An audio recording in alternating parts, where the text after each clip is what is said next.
Subscribe करें हमारे YouTube channel को और बेल आइकन को प्रेस करें हमारे लेटेस्ट वीडियोस को देखने के लिए।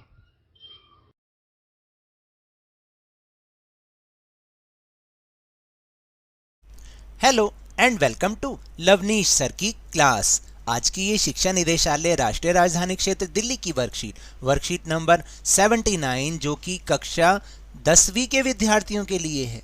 यह ली गई है सामाजिक विज्ञान के इतिहास विषय से और आज इसमें हम पाठ नंबर 3 भारत में राष्ट्रवाद से संबंधित जो मानचित्र हैं उन्हें करेंगे।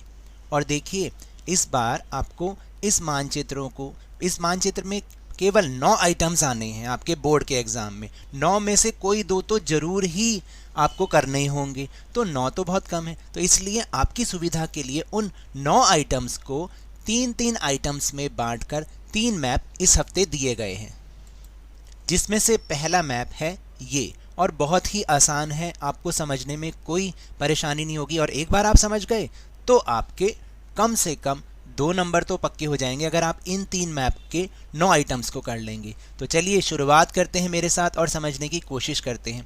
भारत के राजनीतिक रेखा मानचित्र पर भारतीय राष्ट्रीय कांग्रेस के अधिवेशनों से संबंधित कुछ स्थलों को प्रदर्शित किया गया है। उनकी पहचान कीजिए और उनके नाम लिखिए।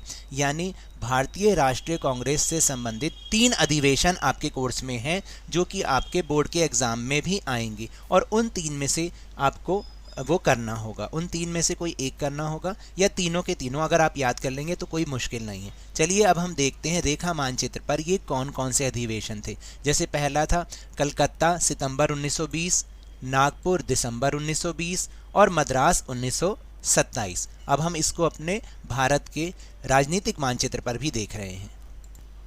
तो ये है कलकत्ता जो कि सितंबर 1920 में यहाँ पर अधिवेशन हुआ, कलकत्ता जो कि पश्चिम बंगाल में है।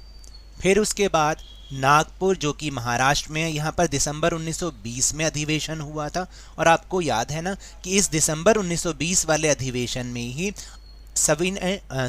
असहयोग आंदोलन की जो अनुमति मिली थी कांग्रेस के सारे सदस्यों से, वो इसी सेशन में मिली थी। और उसके बाद है मद्रास 1927, यानी 1927 में मद्रास में हुआ था। मद्रास जो कि तमिलनाडु का एक शहर है, उसकी राजधानी भी है। आजकल इसे चेन्नई के नाम से जानते हैं और कलकत्ता को कोलकाता के नाम से जानते हैं।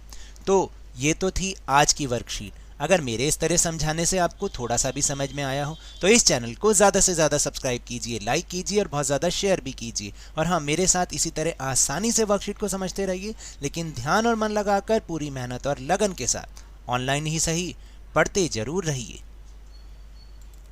और अगर आपको कोरोना वायरस को हराना है ना, तो मास्क जरूर पहन के रखिए और अपने हाथों को साबुन और पानी से धोते रहिए। और जब भी उपलब्ध हो और जब भी संभव हो तो इसकी वैक्सीनेशन अवश्य कराएं, क्योंकि कोरोना को हराना है और ज़िंदगी को एक बार फिर से सुहाना बनाना है। इसी उम्मीद के साथ धन्यवाद।